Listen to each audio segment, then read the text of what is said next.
this the real life? We were suddenly in a sort of golden place. Is this just fantasy? We were sort of getting off on the on how far can we take this. It's nearly 30 years old, and it's still one of the world's best-loved songs. It's the biggest single of the century. I've never heard anything like it. For the first time ever, this is the full story behind Bohemian Rhapsody. We're going on a journey of discovery back to the studio with the band.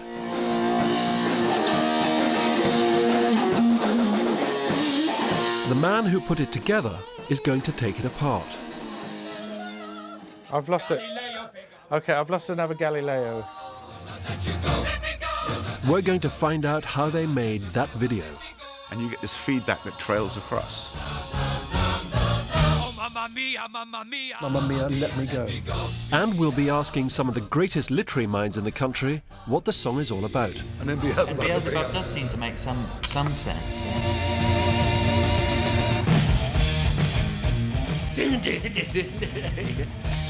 Christ. Mama, I killed a man, you know. Wow. Okay, I'm there. What happened? Nothing happened. We all went off singing nonsense. You know, Scaramouche, can you do the fandango? No.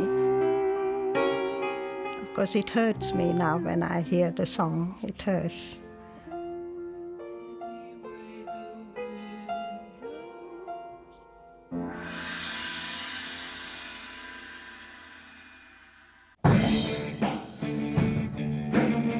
"1975. History is made as the Americans and Russians meet in space. Saigon falls and Vietnam is finally over.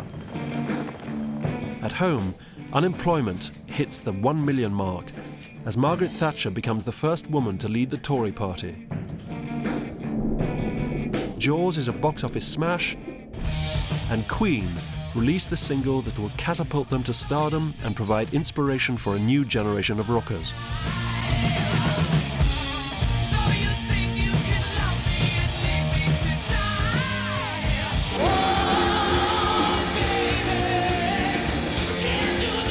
Axl Rose performed the song at the Freddie Mercury tribute concert after the singer's death in 1991.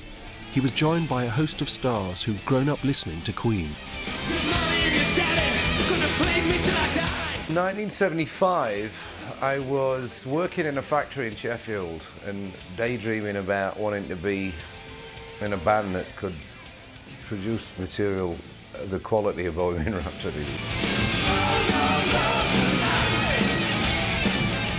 I was obsessed with getting all the music that the band put out. You know, looking back on it, it's a huge part of my whole growing up.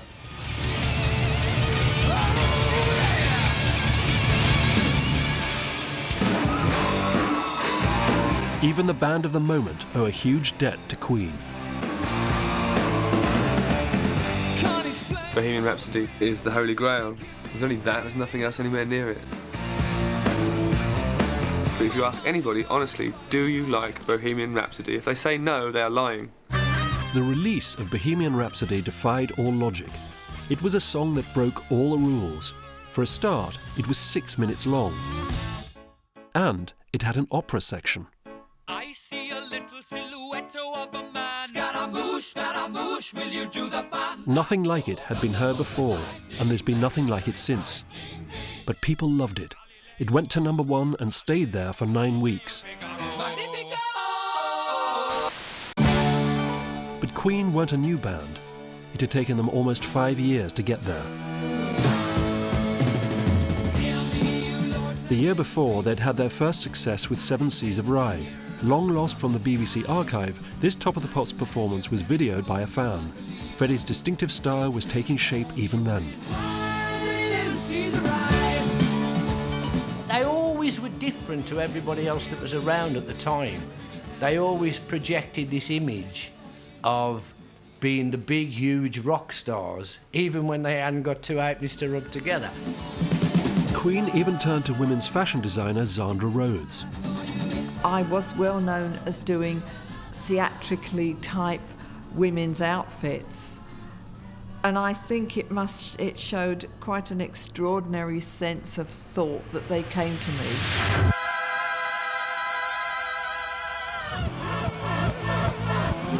But it wasn't just the rock star look that Queen were perfecting. Their unique sound was also beginning to take shape. Thanks to their producer, Roy Thomas Baker. Working with Queen meant, by pure definition, you were working out of the zone. Being told by Freddie and the guys, Queen 2, we got nothing to lose. Just put anything in there, any idea you come up with, just give it a go.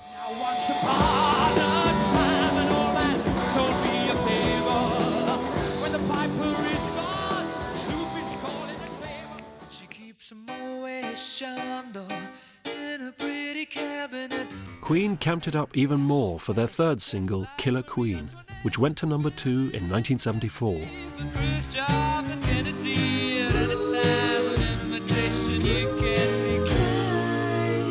By now, they should have been enjoying the trappings of a rock star lifestyle, but they were only being paid £200 a week between them.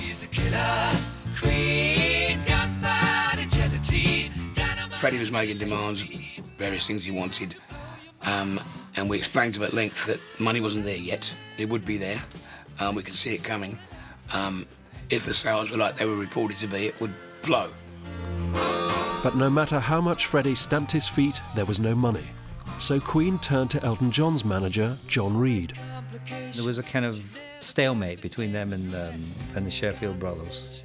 Nothing to do with me. All I was concerned with was how to get it sorted out, how to let them move forward and let everybody walk away with a kind of, without losing face.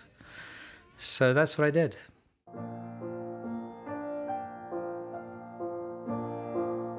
At that time, Freddie lived here on Holland Road in Kensington, London. It was here that he wrote most of Bohemian Rhapsody.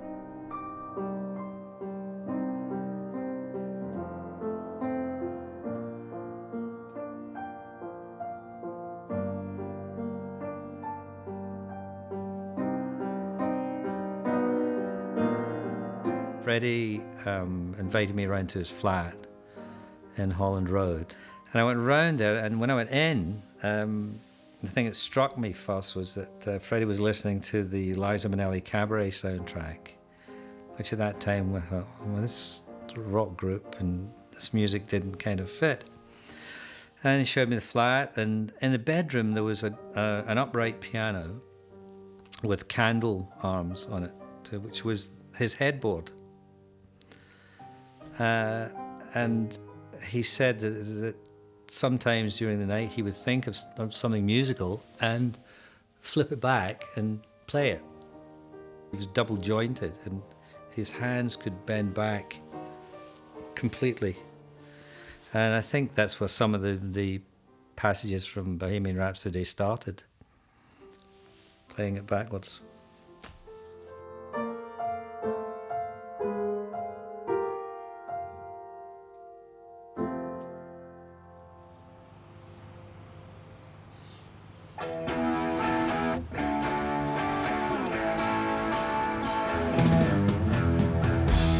In the summer of 1975, Queen left London for Rockfield Studios in Monmouth, South Wales.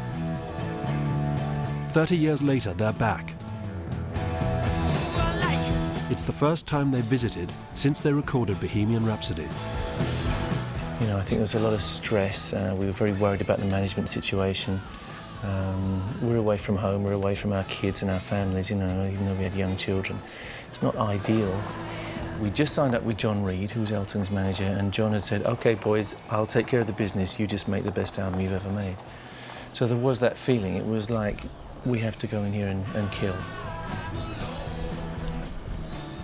I actually remember driving here, so thinking, I think I'm going the right way, and playing Sheer Heart Attack, thinking, oh, that was the last one we did. Oh, God, that's good, isn't it? And it's going to be hard to make a better one than that.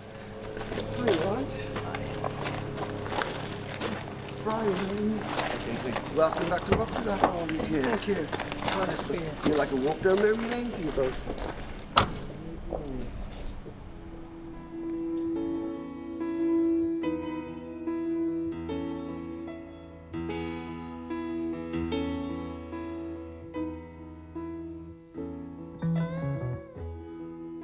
This is where the seeds for Bohemian Rhapsody were sown.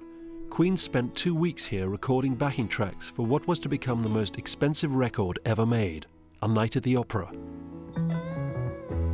Yesterday, my life was in ruin. It's a poignant trip for Queen. This is where their journey from mediocre domestic success to international stardom really began. Got a feeling I should be doing alright. Control room. Yes, this does actually trigger some memories for me, I've got to say. It's a bit plush. I think in our day, I remember there was no acoustic treatment. This is Bohemian Rhapsody backing track for me. I can distinctly remember being here and seeing you guys going through it. Our backing tracks were always either bass, guitar and drums, or bass, piano and drums. Yeah. And this one would be Roger, Freddie and John in there, and they're putting down the backing track, and there's lots of spaces in it for the operatic bits. Lots of gaps and Freddie conducting. Yeah. Dum, dum, dum, dum. Shall we have a look in the studio? Yeah.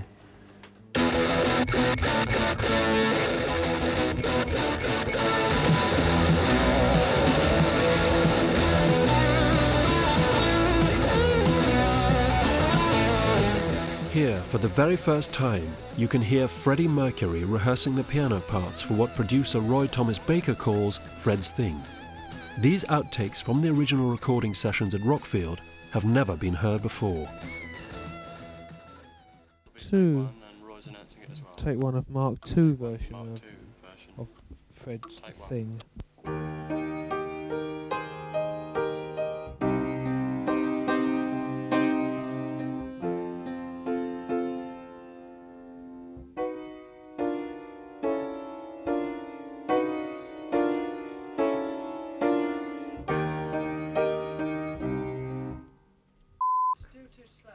No, that's nice, that's nice. I tell you, it's slower on there. He just said, look, I've got this very strange thing. You're going to have to be very patient, you know, when we do it, because there'll be a lot of gaps and stuff. But, you know, as soon as really we'd mapped it out, we all sort of understood what was happening, but it was a bit confusing at first, you know. Sort of coming back a bit, yeah. I think the piano was about there. I think it was. A bit like that. Yeah, more like that than like that. And you were over there, but there was no partition for the drums. Yeah, that's right. It was just all in one room. Yeah, and that was the drum kit. Yeah, 9 AC30s, of course, but I don't think I would have had the 9 in here. I think we were still saving up for the 1, weren't we? Yeah, I think most likely I would have had 3. Remember the first time I heard the melody, the main sort of melody. I loved the melody. Yeah. I mean, a lot of our stuff was done, written in the studio, of course, but this is an exception. Really, as Roger says, it was all in Freddie's mind before we started. Actually, Freddie was a great person to be in a band with, really, because one, he was such a great rhythmic piano player, and it sort of made the backing tracks very easy to do. We all sort of knitted together, and they sort of swung well. His sort of bony fingers would whack it out, and the backing tracks, if you listen to them now, are immaculate. You know, Freddie and Roger and John are just absolutely together. It's totally live, it's totally real. There's a feel there.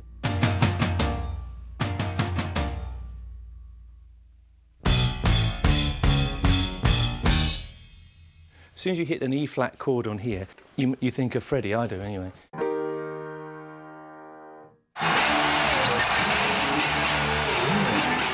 It's nearly 20 years since Queen played together. This performance at Wembley in 1986 saw them bow out on top. No one could sell tickets faster. But if it hadn't been for the success of Bohemian Rhapsody, they might never have got there. So what's so special about the song that made Queen?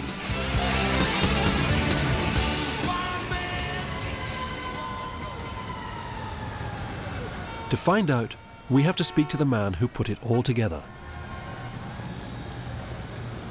Capitol Records, Hollywood, Los Angeles, home to some of the most important recordings in the history of music. Nearly 30 years after he delivered the finished track to EMI, Roy Thomas Baker has come here to take Bohemian Rhapsody apart. I've lost it. Okay, I've lost another Galileo. There's another Galileo missing. This is the original 24-track tape in its original box. It's now so fragile that it has to be baked in an oven before it can be played, or it will disintegrate. And here's Freddie's doodles on the sleeve notes, which he did at the time Bohemian Rhapsody was recorded. The original mix, when we were doing it manually, it was a case of I was sitting approximately here, controlling the drums, bass, piano, guitars. Then about here was Freddie, and he had control over the vocals. He would be switching vocals on and off and doing it that way. Let me push up the...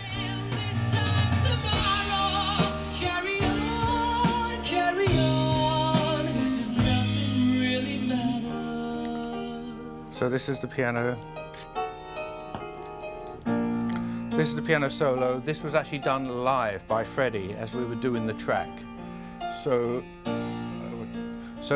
when you listen to the piano tracks, you can just about hear some of the drums in the background because it was all done in one room. It wasn't done in a separate room. We put covers over the piano to try and deaden down the sound of the other instruments. But the bass, you can hear the bass in the background, you can hear the drums. The drums, then, this is the drums on their own.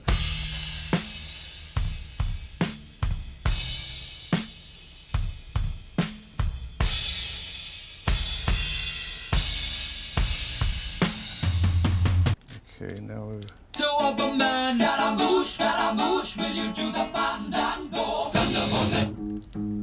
Now, John, who was on bass, we spread the bass over 3 channels. And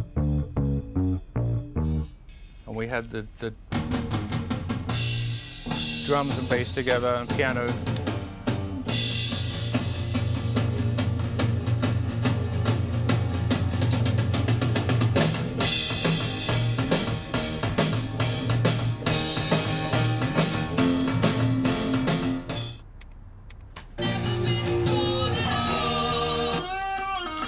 This is the solo from Brian. That was also recorded on one track. It wasn't done on multiple tracks, it was just one track.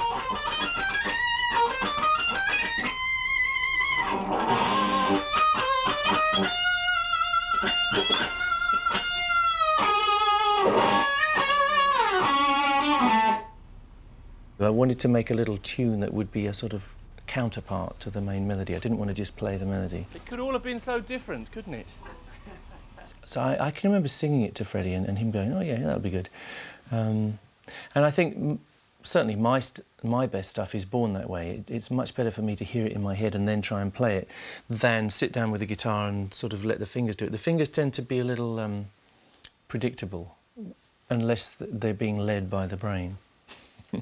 We were sort of getting off on the on how far can we take this, you know, let's and how big can we make those harmonies, and let's make a wall of sound that really is a wall, and it starts down there and it goes right up, you know, and so really we were sort of quite interested in seeing how far you could actually go before it became totally ridiculous, or the limits of the technology stopped you.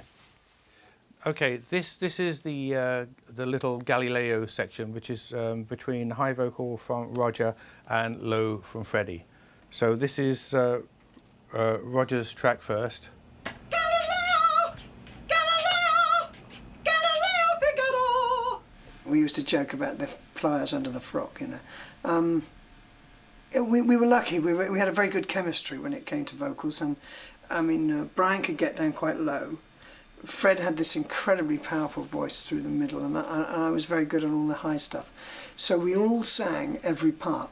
Also now you're about to hear the upper section, only the vocals, no backing track at all. Easy come, easy go, will you let me go? Bismillah! No, we will not let you go. Let him go! Bismillah! We will not let you go. Let him go! Bismillah. We will not let you go. Let me go. We'll not let you go. Let me go. We'll not let you go. Let me go. No, no, no, no, no, no, no. Oh, mamma mia, mamma mia. Mamma mia, let me go. Beelzebub has a devil put aside for me, for me, for me.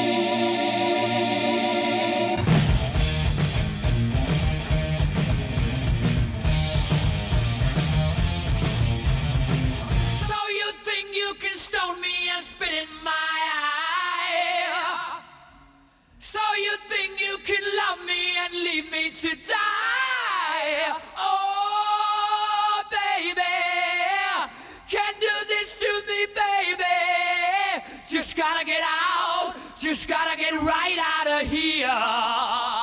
John volunteered not to sing because I don't think he liked his own vocals. He wasn't going to get an argument from any of us, including the band. So basically it was the three guys. It was Freddie, Brian and Roger who would sing. This is going to be a rare scenario now. We're going to be playing the instrumentation of the opera section without the opera, just purely the track. And the track consists of drums, bass, Freddie on piano and Roger's overdub of timpani. There's a few stumbled notes here, which obviously weren't supposed to be heard. Now you might hear them.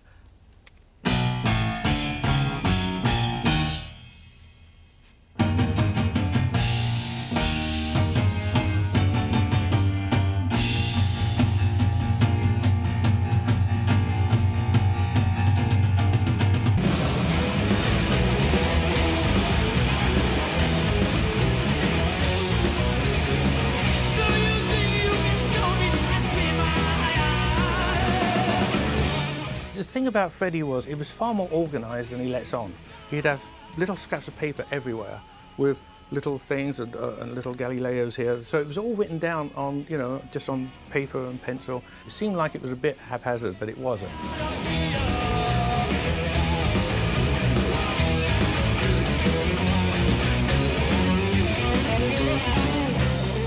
Those times it wasn't easy, it was very, very hard. But we didn't mind because we knew we were setting certain trends that then eventually technology caught up with us, so that was pretty good.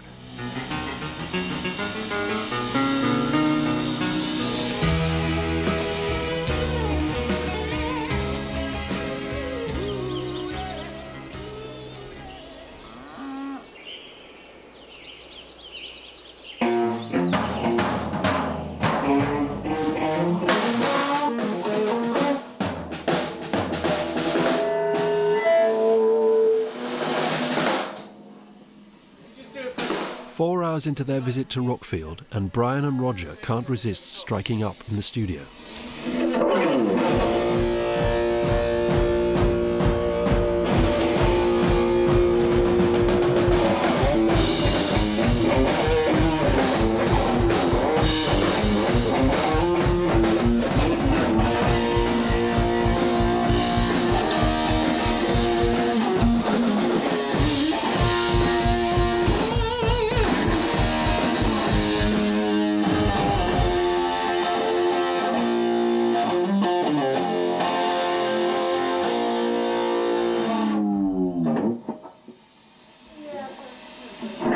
Yeah, so without the bass, yeah.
right then. To the living quarters. Whenever you stroll along with me, really contemplating what you feel inside. This is Roy. This is Freddie, I think. And I think this is me. I'm coming to my luxurious apartment. It wasn't just like coming in to make Bohemian Rhapsody, it was like we had to make the album which was gonna, I guess, save us. But I'd realised Brian's room was this much bigger than mine at the time. There would have been hell to pay, yeah. This was bigger than Roger's room, yeah. It really was a job of work. And I remember we just sort of utilised the various rooms about what's basically an old farmyard, you know.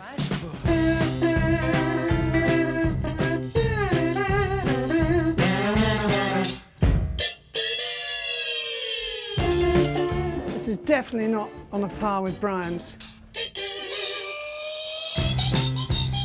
One of the key memories I have is we were all sitting up one Saturday night with nothing better to do than watch A Night at the Opera by the Marx Brothers, and we were big Marx Brothers fans. Oh, I think it's a nice relatively room. opulent. His was kitchen, it's got a door and everything on his.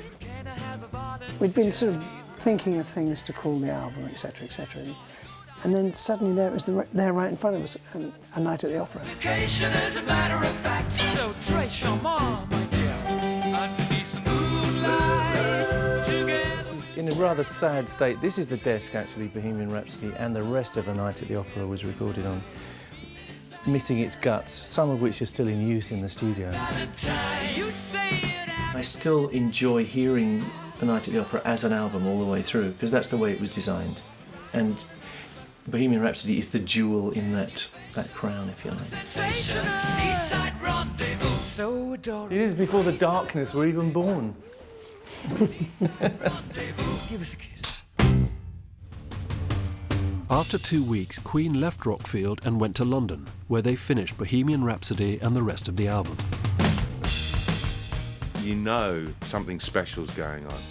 And I've got this little phrase where there are two feelings in your body. You've got a feeling in your head and a feeling in your tummy. The feeling in your head is the one that fools you all the time and teases you, but there's a feeling in the pit of your stomach that you know when something's right or wrong. And this was just something fantastic. Absolutely fantastic, seminal. When the album was finished, they had to decide on a single. At 6 minutes long, though, Bohemian Rhapsody was considered a huge gamble. Is this the real life? I remember Brian bought a rough mix of Bohemian Rhapsody round to my flat in London, and he says this is going to be the new single. And he put it on, and I think, as everybody else he must have played it to said to, you ain't got a hope in hell of getting this played on radio, 7 minute long. I'm just a cool boy. I had an acetate of it, and I played to a couple of people. And one of them was Elton John. And I played it to him, and he said, "Are you f***ing mad?" But Queen had a powerful ally. We invited Kenny Everett along, and he listened to it, and he said, "That's wonderful, that's great. They should have a new position. It shouldn't be one, it should be a position above that, like half. And that's where it should be half." And we gave him a copy, and we said, "Whatever you do, you can't play this." And he said, "Okay, I won't play it," and winked. And then that following weekend, he played it like 14 times, you know, on his Radio Capital show. The choice was made, but Queen were about to go on tour, and anyway they couldn't perform the opera section live, so they had to make a video. I have to say the main reason we made it was because we didn't want to go on Top of the Pops. Not because we didn't like the programme, but because we didn't feel comfortable standing around and sort of miming in a sort of rather unfamiliar situation. We wanted to make our own vehicle. Plus, we knew we were going to be on tour, and if it was in the charts, we wouldn't be able to go in there anyway. We were actually signed to a company called Trillion that was an independent outside broadcast unit for sports for ITV. And we suddenly thought, well, why don't we use one of their trucks, get their cameras into Elstree, where we were rehearsing, and we'll film it. You know, we'll put it on this videotape stuff. The band called in Bruce Gowers, who directed a film of Queen's 1974 concert at London's Rainbow Theatre. He didn't know it at the time, but making the Bohemian Rhapsody video would change his life forever. He's now the director of America's biggest show, American Idol. There was a call from the band, from Freddie and the group, and we got together and we talked about making a video, which weren't called videos in those days. It was called a pop promo. We had the idea of bringing Queen 2, the cover of Queen 2, to life, because that was our favourite image of us.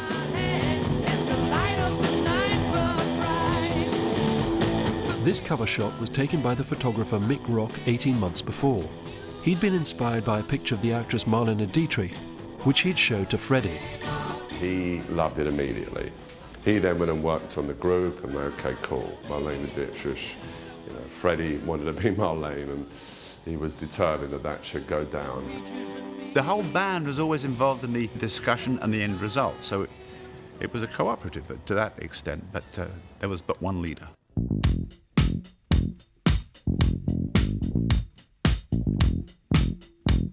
Just sit here for a sec, James. Which one do you want?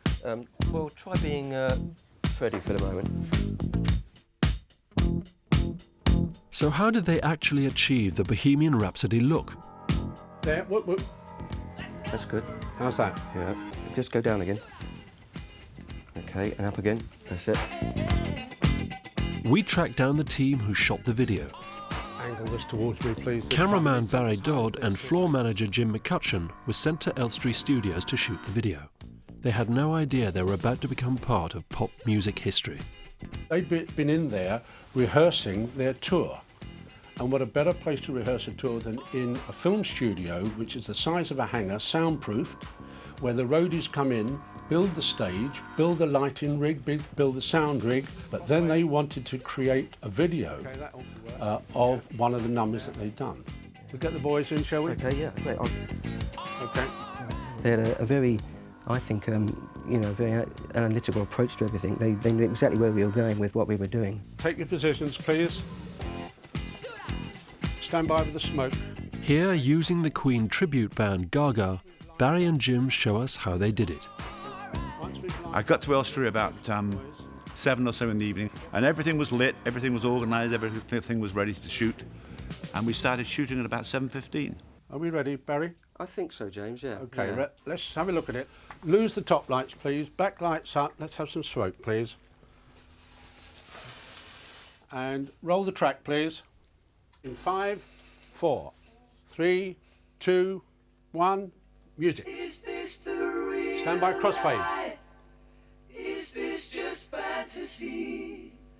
Caught in a landslide, no escape from reality. Crossfade, and up you come.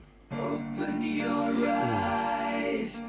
And we lit the four faces, and we put the cameras on them. And that was all done beforehand in one corner of this big studio, this big stage. And it was later that we got onto the rock and roll thing, but what a lot of people probably don't know is it was all shot in the same area.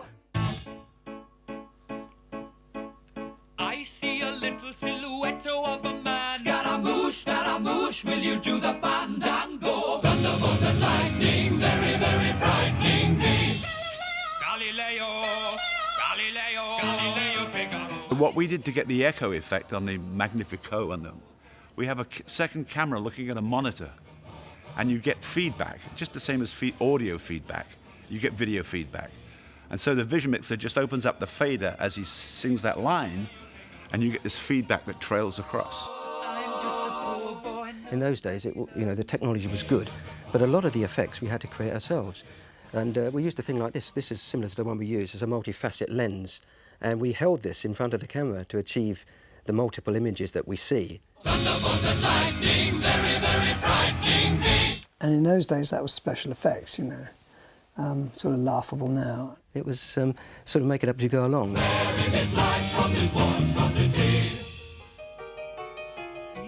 We finished shooting around 10:30. That was the choral element and the rock and roll element. And then we all hightailed down to the pub.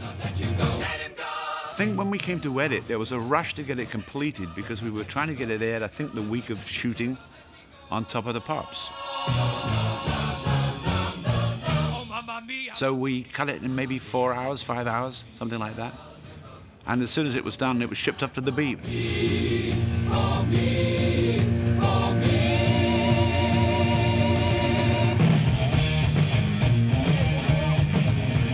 Stop tape, please.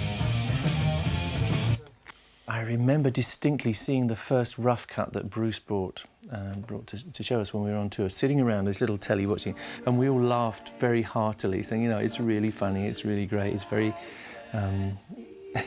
slightly kitsch, but it seems to bring the song to life. The video took less than 4 hours to film and cost just £4,500. It is Queen and that fantastic number called Bohemian Rhapsody.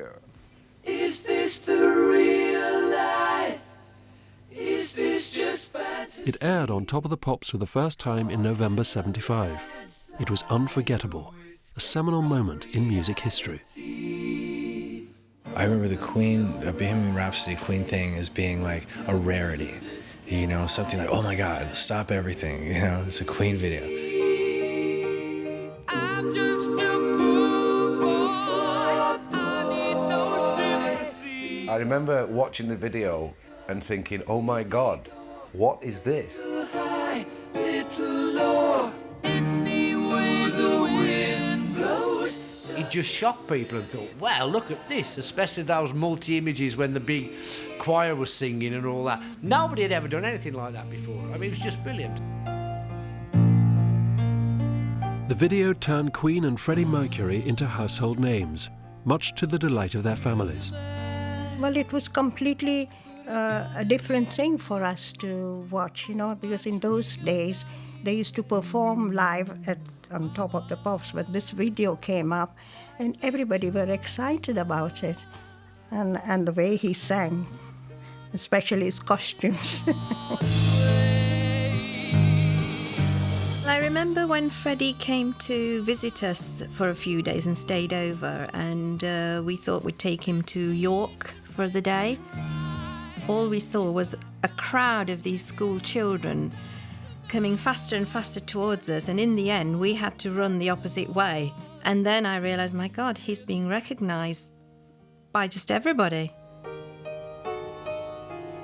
I went to the shops and I was very excited, and they were all around the shops, you know, with Bohemian Rhapsody, Queen. And I got one, and I was so pleased with myself that I'm buying something for my son's first #1 record. Goodbye, everybody. We were in Southampton playing a concert in our tour, and I remember my mother was there visiting, and I got a phone call in the morning saying you're #1, and I just remember sort of going down to breakfast and going, guess what, Mum, we're #1, you know, and it was great, it was fantastic. Of course, it hurts me now when I hear the song, it hurts.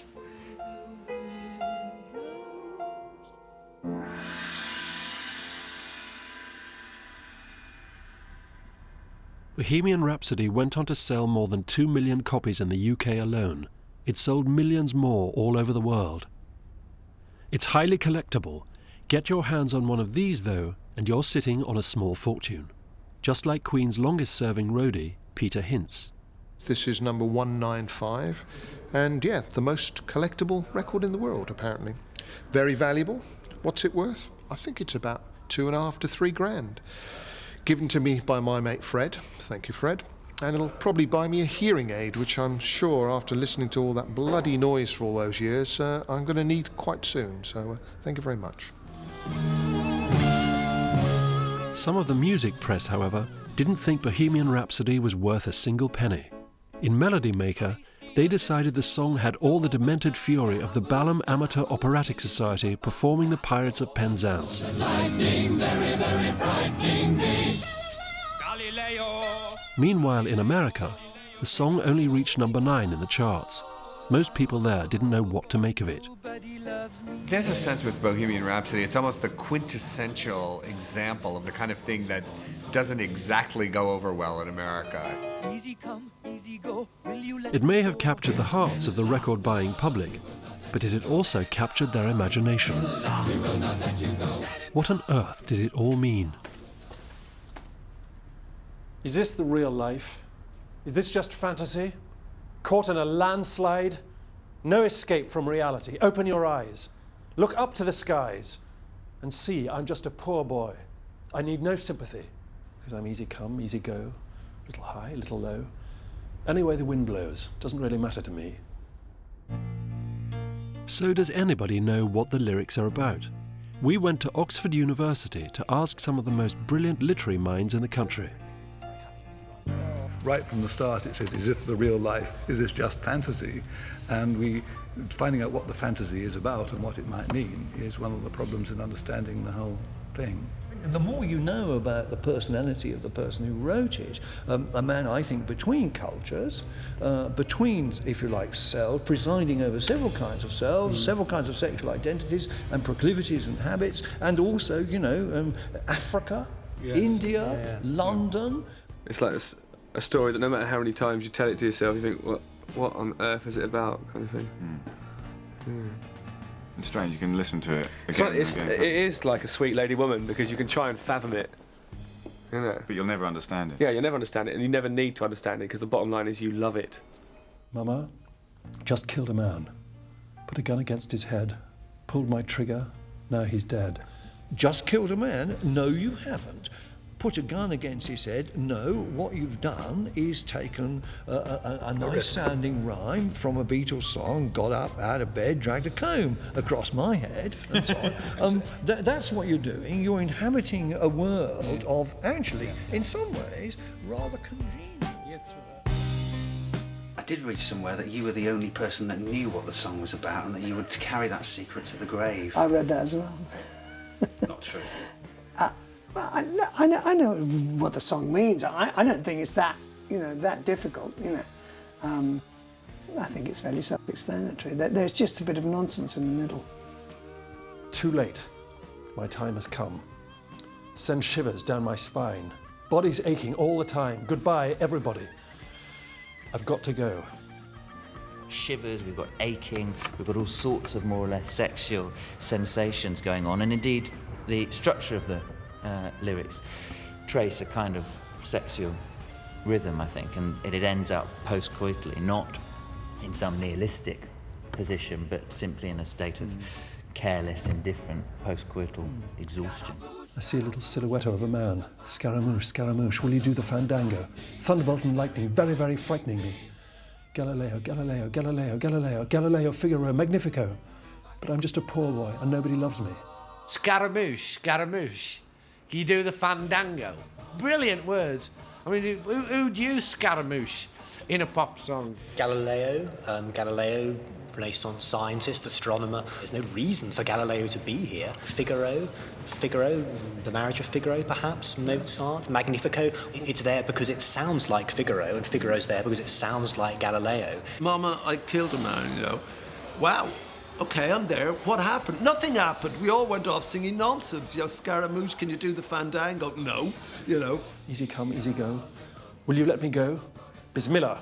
No, we will not let him go. Let him go. Bismillah, we will not let him go. Let him go. Bismillah, we will not let him go. Let him go. We'll not let you go. And here you have then a grab bag of cultural allusions that may link together. We can make them link together, but if we make them link together, that's saying more about us than it is about the song. I think so. It may be just sound. What would Freddie think of us saying all this stuff about his poem? Well, he wouldn't mind, would he? Absolutely delighted that people from Oxford University are talking about it. Delighted.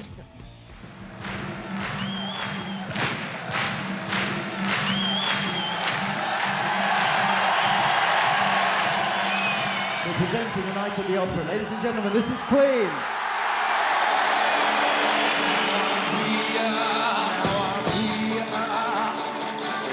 As the world pondered the meaning behind Mercury's lyrics, Queen crowned their year with their single and album at #1 and a Christmas Eve concert at London's Hammersmith Odeon.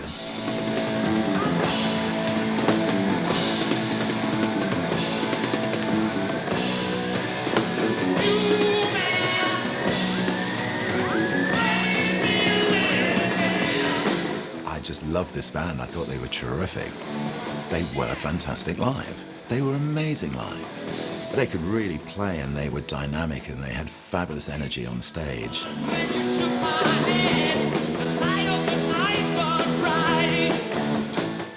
And so, you know, that fabulous year they had, which culminated in the Whistle Test special at the Hammersmith Odeon, again, you know, this is sort of celebration time.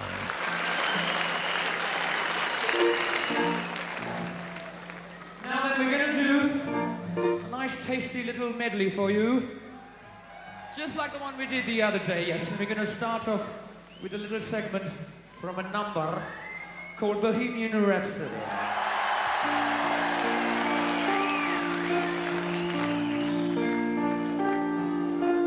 Mama! Bohemian Rhapsody stayed at #1 until the end of January the following year. It was to take an extraordinary song from an extraordinary band to knock it off the top. Mamma mia, here I go again. My, how can I resist you? Mamma mia, does it show again? We never suspected that we would nudge Queen off the top, but to release Mamma Mia was an obvious thing because it had been such a big hit in other territories. So, and the fact that the words Mamma Mia are included in Bohemian Rhapsody as well, it's just coincidence. When I first heard it, Bohemian Rhapsody on the radio, I thought it was pretty, you know, phenomenal and fantastic. I loved it from the word go, and so did Benny and the girls. Bohemian Rhapsody went on to top virtually every relevant poll and continues to do so to this day. Queen picked up many other awards too. Perhaps the most impressive was this one, the Brits Special Award for an outstanding contribution to British music in 1990. Thank you. Good night. The following year, after Freddie Mercury's death, the single was released again. And guess what? 16 years later, it's #1 again, and here it is. This is Queen and Bohemian Rhapsody at #1. It sold awful lot around the world. You know, I think as much again as it had done the first time. I suppose I'm not going to tell you I'm surprised. You know, it's a great track. I'm sure it will have another lease of life in another few years. In America, though, it would take something other than Freddie Mercury's death to send it to the top of the charts. Queen's career there had nosedived ever since they'd released a video which Americans just didn't get.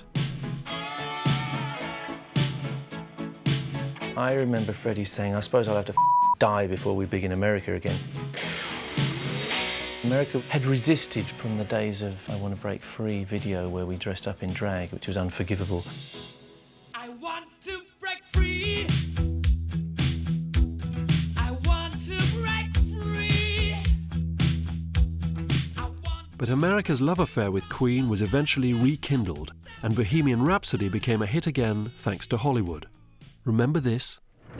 I think we'll go with a little Bohemian Rhapsody, gentlemen. Good call.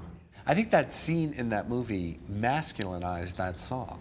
You know, I think it made it okay for people. You know, so even though the song was a hit the first time, it wasn't a #1, you know, but it became a much bigger deal, you know, when Wayne and Garth made it okay. Beelzebub has a devil put aside for me. I shot this thing probably for, you know, a good 10 hours and did it over and over and over again.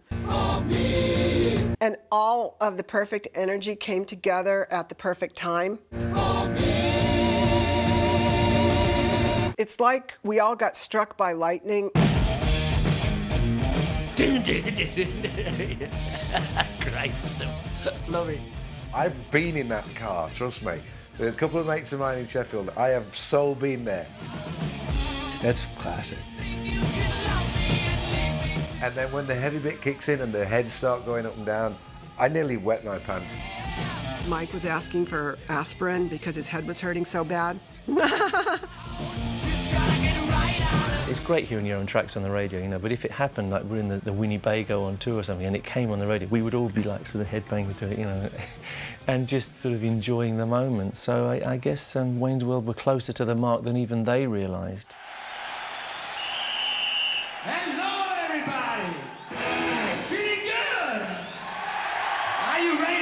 Are you ready to roll? Okay, let's do it. Even today, Queen's music lives on. More than 1 million people have seen the band's musical We Will Rock You.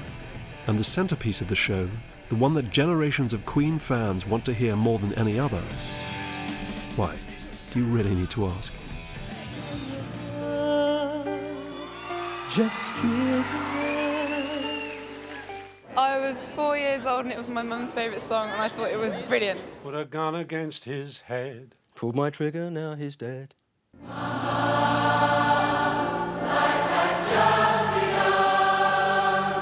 But now I've gone and thrown it all away. Mama, ooh. Well, what can you say? You know, it's unique.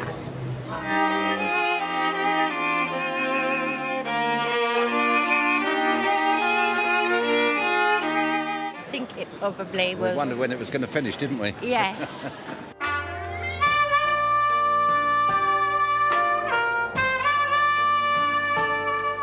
I was quite young, but I remember the video. It was a very cool video.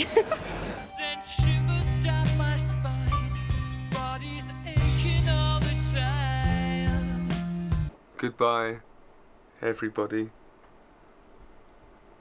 I've got to go. Gotta leave you all behind and face the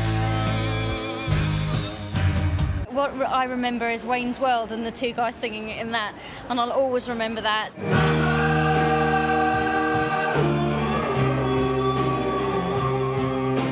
It's brilliant. First time I heard it was on the Live at Wembley video in '86. She was playing it and I walked in and I was like, whoa.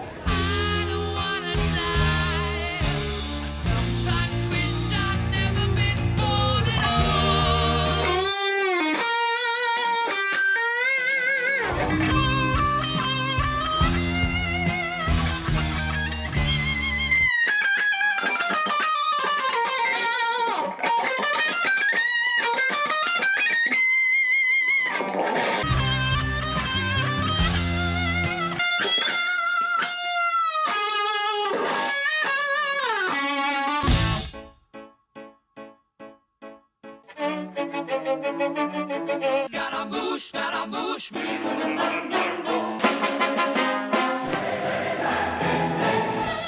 Galileo,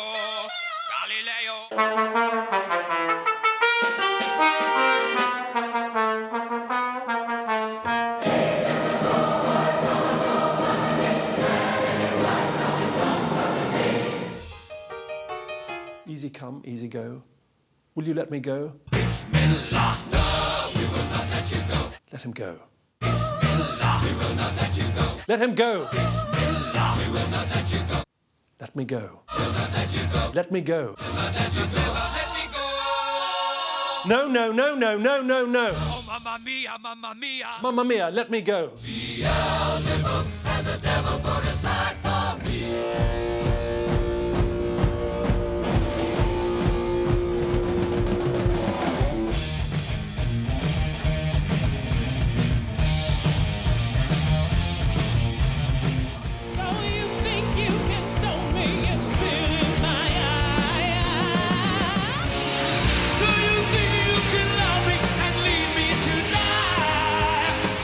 I think I've had moments of thinking, oh God, I'll never get away from Bohemian Rhapsody. But when I hear the thing, I still smile and I still feel proud, and it doesn't really date. You can't guess that something will grab the country, and eventually a lot of other countries, as much as that did. We were surprised at the longevity of the record, yeah. But delighted. Hence our infinite faith in the taste of the public.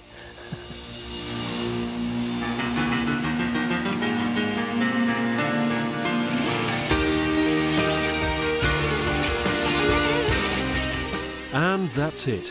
All you ever wanted to know about Bohemian Rhapsody and more, save for some choice words from the man who wrote it. As far as our music is concerned, people should just listen to it and then discard it and wait, and wait for, and that's what people do, wait for the next one. Bohemian Rhapsody always comes back, but I mean, as far as I'm concerned, all those days are over, that era is over, that type of music is now over, and I don't wish to even think about it or write about it. Nothing